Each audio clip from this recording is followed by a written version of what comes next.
Bueno, en la clase de hoy vamos a tratar de hacer un resumen de los principales tipos de proceso de potabilización de agua.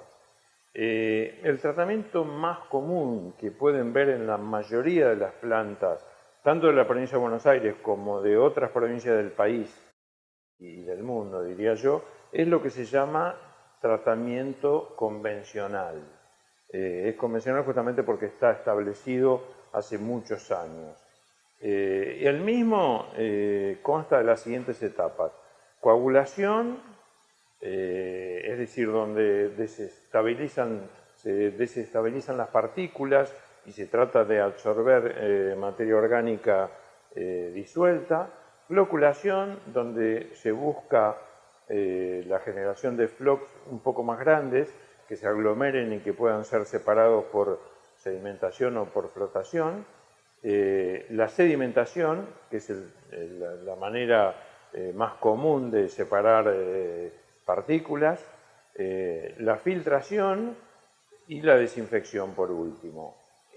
Como dije, es el más utilizado en aguas superficiales, o sea, de ríos, arroyos, embalses, y a su vez también se lo utiliza en nuestra provincia y en muchos otros lados también para la remoción de compuestos específicos del agua subterránea. Por ejemplo, la remoción de arsénico en aguas subterráneas o la remoción de hierro o manganeso en aguas subterráneas.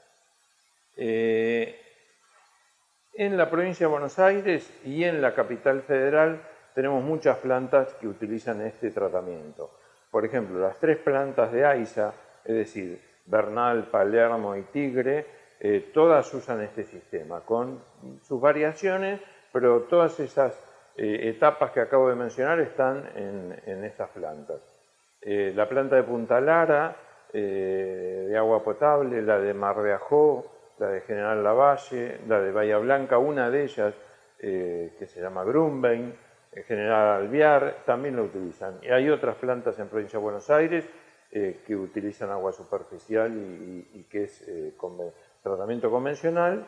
Y también hay otro tipo de plantas de agua subterránea.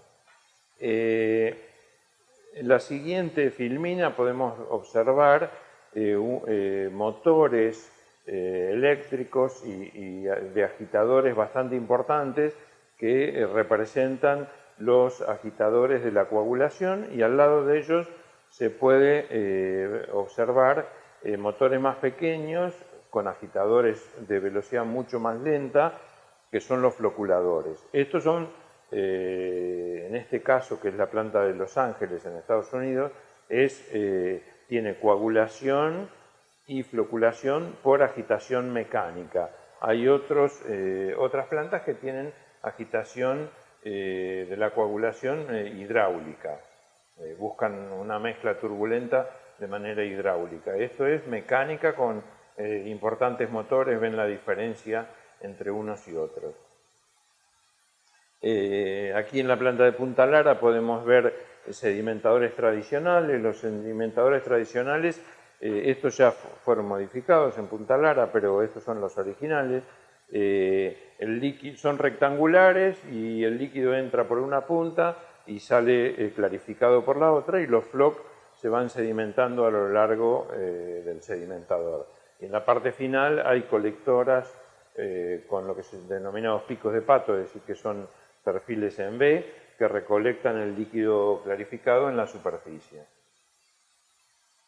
Otro tipo de sedimentadores más compactos y que permiten una mucho mayor capacidad de una planta por unidad de superficie o por metro cuadrado son los denominados sedimentadores con seditubos.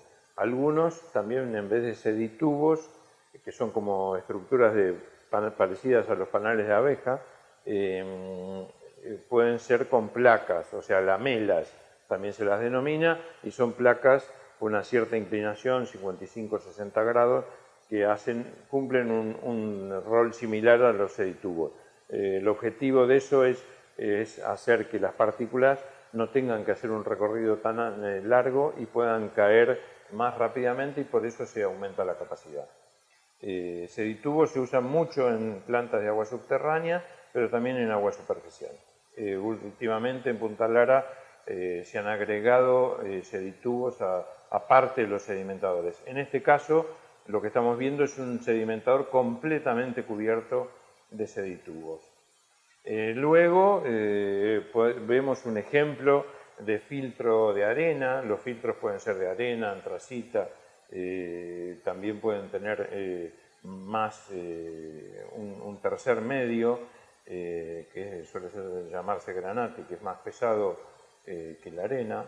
Y en este filtro, que está en proceso de completarse para ponerse en marcha, en la parte final se puede ver el falso fondo. Eso ya ha sido descrito en los temas de filtración, donde están las toberas, que son las responsables de que el agua clarificada atraviese el manto filtrante y sea colectada en la parte de abajo, debajo del falso fondo, y si no, cuando es retrolavado, el agua de lavado entra al revés por las toberas. Este es otro tipo de filtros con manto de antracita. La figura de la derecha se observa la antracita es de color negro como el carbón activado, pero es bastante más firme. Y debajo se pueden observar en un corte grava y a su vez al final las toberas, que son esas responsables de colectar el agua y de introducir el agua y el aire del lavado. En la diapositiva de la izquierda se observa la planta de Los Ángeles con los filtros de la izquierda que están siendo retrolavados, es decir, el agua de lavado entra por abajo, hace el proceso inverso al filtrado y se limpian de todas las partículas, y en este caso se puede ver claramente por el color del agua sucia que ha sido utilizado cloruro férrico como coagulante, por el color rojizo. Además del tratamiento convencional, existe otro tratamiento que es similar pero un poco más reducido, que se llama de filtración directa. Se suele utilizar para aguas crudas de baja turbidez y bajo contenido de algas. Son dos requisitos muy importantes.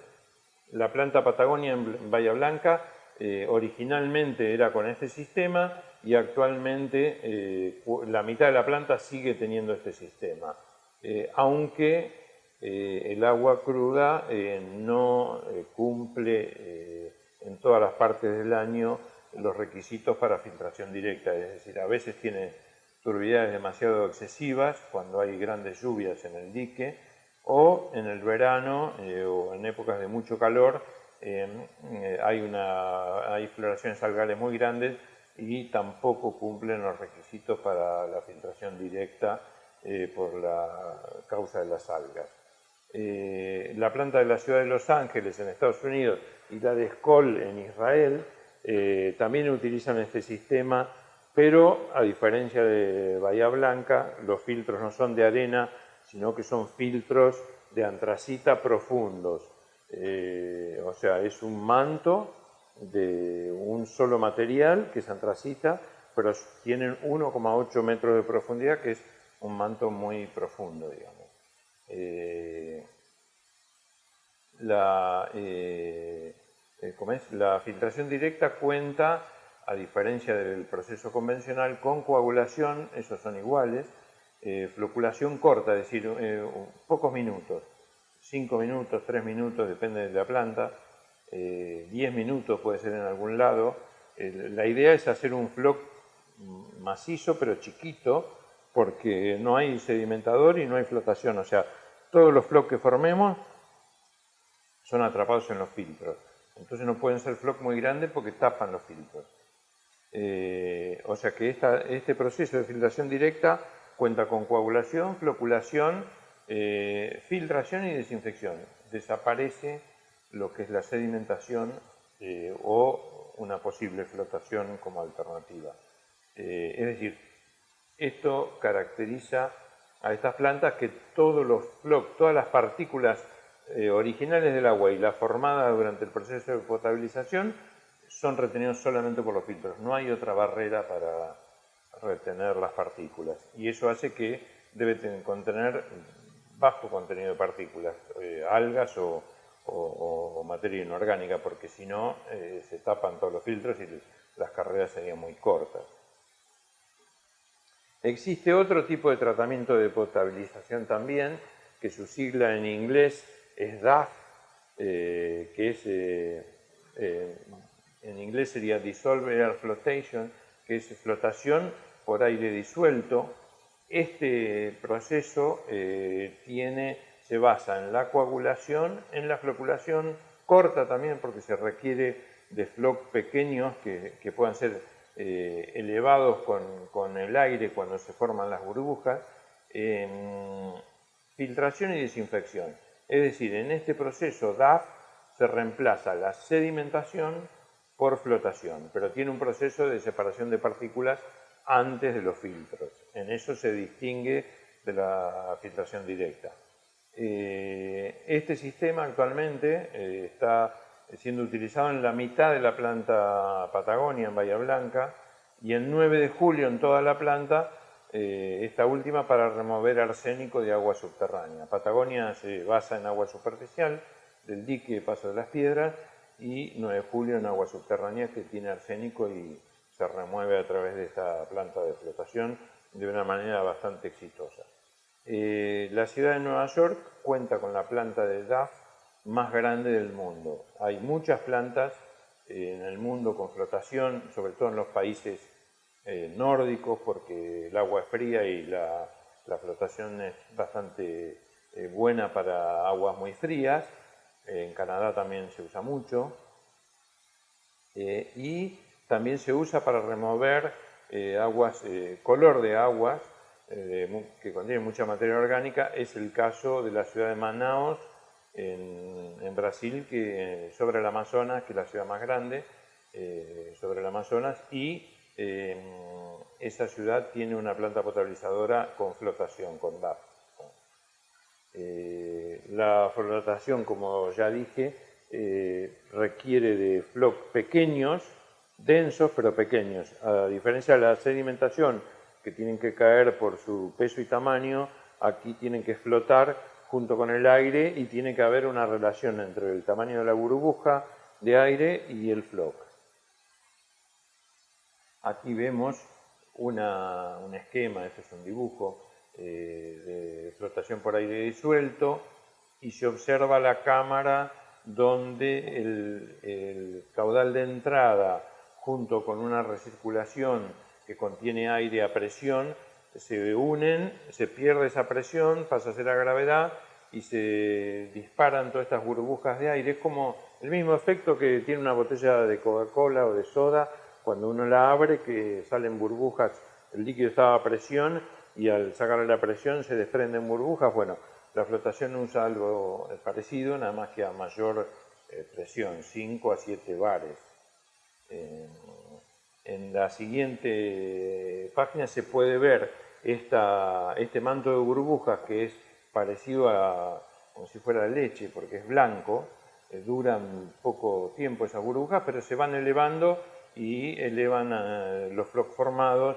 En esta diapositiva se puede ver el floc de cloruro férrico que contienen arsénico y que han sido elevados y se separan hidráulicamente en la parte de arriba de la cámara de flotación, que en este caso está sobre los filtros también. Es una planta muy compacta, la de 9 de julio. Aquí se ve otra imagen de esa planta de 9 de julio. Creo que actualmente está produciendo tratando alrededor de 600 metros cúbicos hora. No es una planta enorme, pero de agua subterránea, es una planta grande y es muy compacta. Aquí hay una descripción un poco más detallada de la flotación por aire disuelto. Tenemos un tanque con agua, que puede ser agua filtrada, es lo mejor, o flotada, clarificada, es decir, una bomba de alta presión entra en un saturador y se mezcla con aire comprimido y se produce un agua limpia, pero entre 5 y 7 bares, que contiene mucho aire, que está disuelto, o sea, no se ve. esa corriente entra y se mezcla con el agua cruda, floculada, y se desprenden las burbujas porque prende la presión y se elevan los flocos por sobre los filtros en este caso. Hay plantas que tienen filtros separados. Esta planta o este esquema es de una planta parecida a la 9 de julio, que es flotación sobre filtro, o sea, más compacta todavía que la que tiene una sección de flotación y una sección de filtrado. Después también, además de estas plantas que hemos descrito, existen plantas cada vez en mayor medida y cada vez más comunes. Son procesos de potabilización basados en el uso de membranas. Las principales, y de las que voy a hablar un poquito, son la ósmosis inversa, la ultra y la microfiltración. También existe otra que se llama nanofiltración, de la cual no vamos a mencionar mucho porque se usa menos, digamos. La ósmosis inversa es la que remueve, son membranas dedicadas para la ósmosis inversa, construidas para eso, que remueve sales disueltas, iones, cloruros, nitratos, sulfatos, calcio, magnesio, carbonatos, arsénico, fluoruro también, o flúor, digamos. Entonces, esas plantas de ósmosis inversa requieren de bastante presión, también similar a lo que sería la flotación, pero incluso más altos, alrededor de 9 bares, incluso hasta 12 bares, porque hay que forzar el agua limpia que atraviesa las membranas, y son membranas de muy baja porosidad. Se utilizan también cada vez más, y hay muchísimos países que la utilizan en mayor medida, para desalinización de agua de mar. Son la misma membrana, quizá un poco específicamente construidas para desalinizar agua de mar, pero el principio es el mismo. O para aguas subterráneas salobres que antes no se podían usar, o sea, aguas subterráneas que tienen muchas cloruros de sodio, fundamentalmente. Estas membranas permiten que estas aguas se aprovechen para potabilizar y distribuir a la población. Y si no, para mejorar el agua subterránea, removiendo nitratos o flúor, arsénico o dureza, lo que fuera. En muchas localidades de nuestra provincia de Buenos Aires se encuentran plantas de ósmosis inversa, pequeñas o grandes, a veces para potabilizar agua solo para distribución a la población, cuando el resto del agua no tiene la calidad suficiente, y si no, para mezcla con agua de perforaciones que dé una calidad adecuada y sin contaminantes. La ultrafiltración y la microfiltración son membranas también, pero que tienen poros más grandes que la ósmosis inversa y que la nanofiltración, y solo remueven partículas, es decir, las sales disueltas pasan todas de largo. Es muy común utilizar ultrafiltración en lugar de filtros de arena, o sea, cada vez se usa más en muchísimas plantas del mundo de agua superficial. Se amplía la capacidad agregando módulos de ultrafiltración y no nuevos filtros, porque son más compactas. Tienen sus bemoles tecnológicos, pero cada vez se usan más y la turbidez de salida son muy bajas, menor a 0,2, incluso muchas veces menor a 0,1 NTU, con lo cual se garantiza que, por ejemplo, los parásitos quedan atrapados en estas membranas.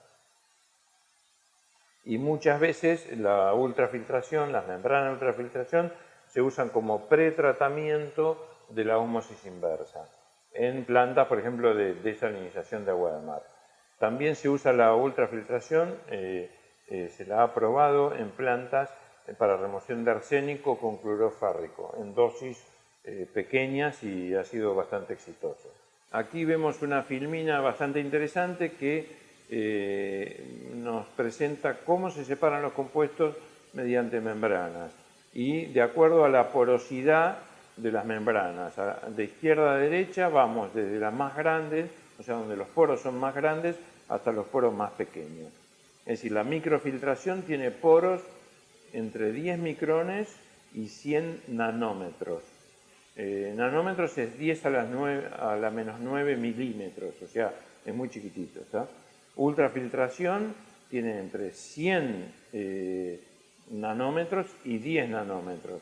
La nanofiltración tiene entre 10 nanómetros y 1 nanómetro, y la ósmosis inversa, todos los poros son menores a 1 nanómetro, o sea, son menores a 10 a la menos 9 milímetros, o sea, nada, ¿no?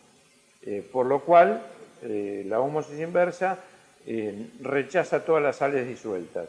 En cambio, la microfiltración, que es la más grande, rechaza, por ejemplo, los parásitos como Giardia, Cristosporidium, las bacterias, pero deja pasar el color, la dureza, las sales, los pesticidas, y si queremos que atrape el arsénico, tenemos que usar un coagulante que genere un floc, una partícula, entonces las membranas paran esas partículas.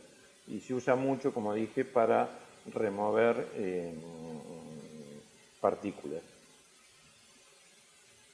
Aquí vemos un ejemplo de una membrana de ósmosis inversa.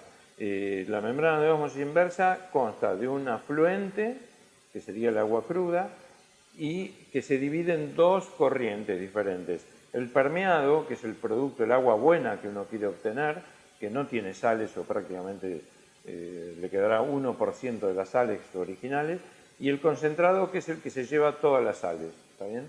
O sea, el concentrado lo descartamos y el permeado lo aprovechamos. Y estas son un tipo de membranas que se hacen como en un rollo.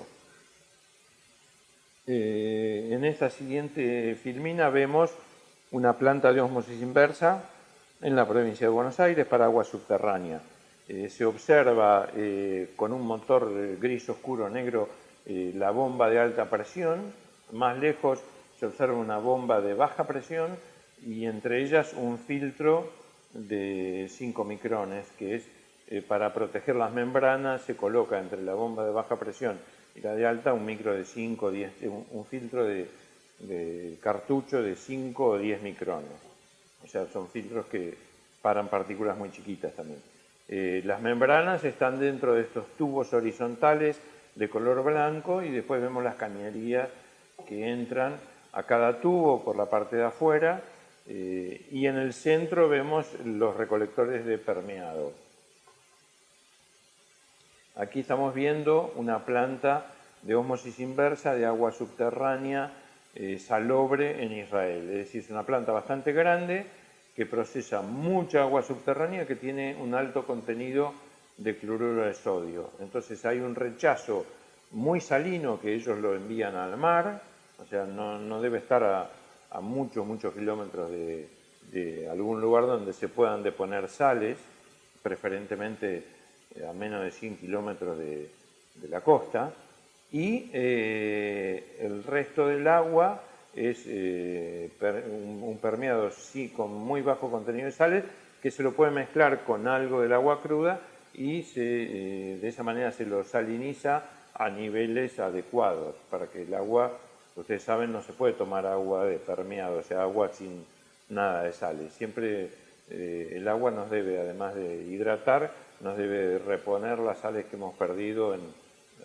al movernos, al hacer ejercicio físico. Por eso que agua destilada no se puede consumir.